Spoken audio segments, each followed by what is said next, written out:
আগে তো বামফ্রন্টই ছিল, এখন কি বলবো, আগে আসুক তারপরে তো। পঞ্চায়েতে চুরি করে আমরা শূন্য, মানুষ মারার ক্ষেত্রে আমরা শূন্য, যে কোনো কাজের দিক দিয়ে আমাদের শূন্য। আমরা তো চেষ্টা করছি যে দেখুন আপনি গত লোকসভাতে আমরা শূন্য পেয়েছিলাম, কিন্তু অনেকেই বলছে আপনারা তো শূন্য পেয়েছেন আবার ব্রিগেড যাচ্ছেন, কিন্তু আপনাদের মনে রাখতে হবে যে দুর্নীতিতে আমাদের মন্ত্রীরা শূন্য, পঞ্চায়েতে চুরি করে আমরা শূন্য, মানুষ মারার ক্ষেত্রে আমরা শূন্য, যে কোনো কাজের দিক দিয়ে আমাদের শূন্য। কিন্তু আসন না পেলেও যে মানে মানুষ মারার যে ঘটনা বলছেন, সে ধরুন সিঙ্গুর বা নন্দীগ্রামের সময় আপনারা সমালোচিত হয়েছিল না, ওরা ওই বিরোধীরাই আমাদের সমালোচনা করেছে, যেন টাটাকে ওরা সরিয়ে দিয়েছে ওখান থেকে। একটা পরিকল্পিতভাবে যেন রাজ্যে কোনো আমাদের উদ্দেশ্য ছিল যে প্রত্যেক বেকারের চাকরি শিল্প, কৃষি আমাদের ভিত্তি শিল্প ভবিষ্যৎ, এটা আমাদের স্লোগান ছিল বিগত মুখ্যমন্ত্রী বুদ্ধদেব ভট্টাচার্য, কিন্তু সেটা আমাদের বাস্তবিকতা তারা করতে দেয়নি। 80% হওয়া কাজটা তারা রাস্তায় দাঁড়িয়ে থেকে এবং ন্যাশনালে শুয়ে থেকে আমরা মানবিক স্বার্থে আর সেটা এগোয়নি, তারা তখন এটাকে তাড়িয়ে দেয়। আচ্ছা, একটা প্রশ্ন করতে ইচ্ছে করছে, সেটা হলো এটা তো লোকসভা নির্বাচন, এবার কেন্দ্রে দেখা যাচ্ছে একটা জোট হয়েছে, ইন্ডিয়া জোট। এবার সেই ইন্ডিয়া জোটে কিন্তু বিজেপি বিরোধী একাধিক দল একসঙ্গে রয়েছে, মানে সেখানে বামপন্থীরাও আছে আবার তৃণমূলও আছে। একই সঙ্গে আমরা দেখতে পাচ্ছি যে ইন্ডিয়া জোটে সীতারাম ইয়েচুরি এবং মমতা বন্দ্যোপাধ্যায়। এটা নিয়ে আপনাদের নিচুতলার কর্মী যারা একদম মাঠে ঘাটে যে কমরেডরা রাজনীতি করেন, তাদের মধ্যে কি বক্তব্য, তারা কি বলছে, মানে সেটা যদি একটুখানি বলেন। আমরা নিচুতলার কর্মী যারা মনে করছি আর কি, সীতারাম ইয়েচুরি মমতা ব্যানার্জি এক মঞ্চে বসলেও আমরা যে বঞ্চনার শিকার হচ্ছে এখানে, বিশেষ করে অত্যাচারিত হচ্ছে, আমরা ঘৃণিত লাঞ্ছিত।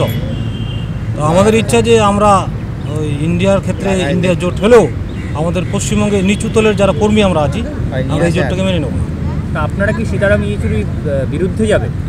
না, আমরা বিরুদ্ধে সঠিক যাচ্ছি না, কিন্তু আমরা বিশেষ করে নিচু যুব শ্রেণীর যারা লোক, আমরা বিজেপির বিরুদ্ধে লড়াই করছি, আমরা টিএমসির বিরুদ্ধে লড়াই করছি, কিন্তু কেন্দ্রে গিয়ে দেখছি যে বিজেপি টিএমসি আবার এক টেবিলে বসে আছে। ওই জন্য আমরা এটাকে প্রত্যাখ্যান করছি। আর আমাদের নেতৃত্ব নিশ্চয়ই বুঝবেন যে এখানে তারা জোটের ব্যাপারে আগ্রহী হবেন না। এখন তো মানুষ 75% মানুষ এই দুর্নীতি নিয়েই তো বলা সবসময়, রাস্তাঘাটে ট্রেনে বাসে সবই এই দুর্নীতি নিয়েই তো মানুষ আজ পড়ে আছে। যা দুর্নীতি হয়েছে, শিক্ষা দুর্নীতি থেকে শুরু করে সব কিছুই তো দুর্নীতির মধ্যেই এই সরকার। তো সামনে ভোট, কি মনে হচ্ছে এই দুর্নীতির বিরুদ্ধে মানুষ কি মতদান করবে? আশা তো করা যায় মানুষ এই দুর্নীতির বিরুদ্ধে মতদান করবে, না হলে তো আমাদের শিক্ষা সমাজ হেলে পড়বে যদি এই দুর্নীতির বিরুদ্ধে না তারা রুখে দাঁড়ায়। সামনের লোকসভায় কি হতে যাচ্ছে, মানে একদিকে ধরুন কেন্দ্রে মোদি, আর রাজ্যে মমতা বন্দ্যোপাধ্যায় দিদি, তো এই সিচুয়েশনের মধ্যে বামপন্থীরা আদৌ কি খুব একটা কিছু করে উঠতে পারবে, কি মনে হয়? আশা তো করা যায় কিছু একটা ফল বেরোবে লোকসভা ভোটে, হয়তো কোনো সিট হয়তো দু একটা পেতে পারে, কিন্তু তার নিরিখে ভোটের পার্সেন্টেজটা বাড়বে, ভোটের পার্সেন্টেজ বাড়বে। আচ্ছা, এই যে প্রচুর বামপন্থীদের যুব নেতৃত্ব, তাদের কিরকম লাগে? তাদের কারো বক্তব্য শুনেছেন? কারো ভালো লাগে? মীনাক্ষী বক্তা হিসেবে সুপার, মীনাক্ষীর বক্তব্য আমি শুনেছি, খুব সুন্দর উনি বলেন, গুছিয়ে বলতে পারেন, মানুষের কাছে সেই প্রচারটা সংবাদ মাধ্যমের মাধ্যমে সেই প্রচারটা মানুষকে বুঝিয়ে বলতে পারেন। ওনার বক্তৃতাতে সমস্যার কথা, মানুষের সমস্যার কথা তুলে ধরতে পারেন উনি বক্তৃতার মাধ্যমে। মীনাক্ষীর সঙ্গে কখনো দেখা হয়েছে? গতকালও তো এসেছিল। মীনাক্ষী গতকালই এসেছিল, আমাদের এখানে দেখতে এসেছিল। উনি আসার পরেই আমাদের কাজটা শুরু হয়েছে, স্টেজের কাজটা উনি দেখিয়ে দিয়ে যাওয়ার পরেই আমাদের কাজ শুরু হয়েছে। কি বললো মীনাক্ষী এসে? না, মীনাক্ষী দিয়ে কালকে এসে সেরকমই কিছু বলেনি। মীনাক্ষী কাল এসেছিল, এগুলো দেখিয়ে আজকেও তো আসবে দিদি। বর্ণালী দত্তগুপ্ত। আপনি কোথা থেকে এসেছেন? আমি উত্তর দিনাজপুরের জেলার ইটাহার থেকে।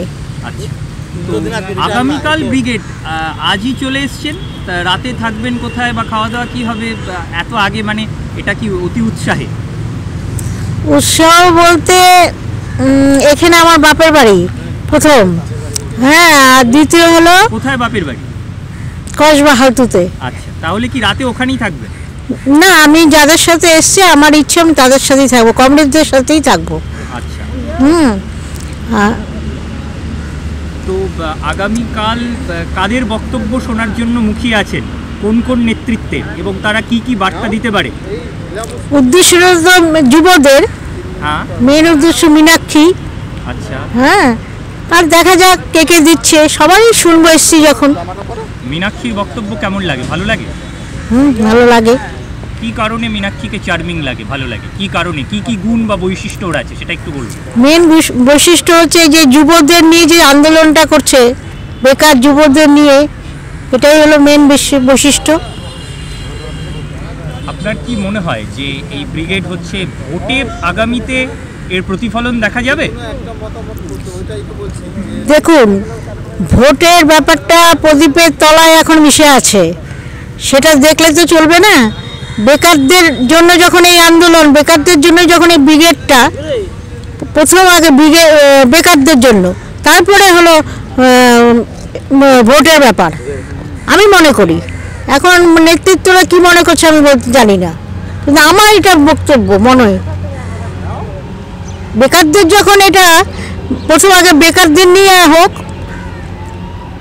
তাহলে এই যে প্রচুর মানুষ ধর্ণা দিচ্ছে, সেটা টেট হোক, এসএলএসটি হোক, তো তাদের 1 বছর 1.5 বছর, কারো কারো 2 বছর হয়ে গেছে, আদৌ কি সুরাহা হবে নাকি একের পর এক মামলা চলবে, ধর্ণা চলবে, ব্রিগেড হবে?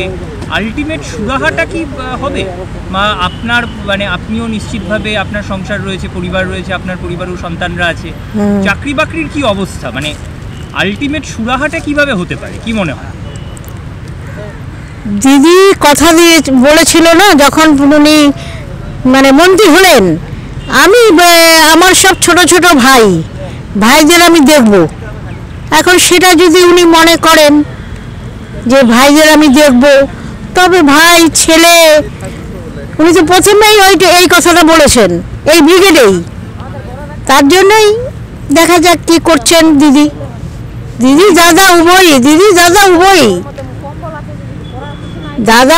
দাদাও করছে, কিন্তু দাদা সেরকম করছে না, আমরা জানি তো, গ্রামে গঞ্জে দেখছে না। কোথায় দেখছে দিদি দাদারা? কাদের দেখছে? তার নিজের, দাদাও নিজের, দিদিও নিজের, শুধুমাত্র নিজের লোকেদের। হ্যাঁ, জনগণের পিছনে নেই। তাহলে জনগণের পিছনে কারা আছে? আগে তো বামফ্রন্টই ছিল, এখন কি বলবো, আগে আসুক তারপরে তো কে আসে দেখা যাক। কি মনে হচ্ছে, মানে আপনারা তো ব্রিগেডে একদিন আগেই চলে এসেছেন, মানে ভোটে কি আদৌ কোনো প্রতিফলন হবে? মানে আপনাদের মধ্যেও কি একটা সংশয় আছে? হ্যাঁ, সংশয় আমরা তো আশা করছি যে আসবেই। হ্যাঁ, এখন দেখা যাক কি হচ্ছে।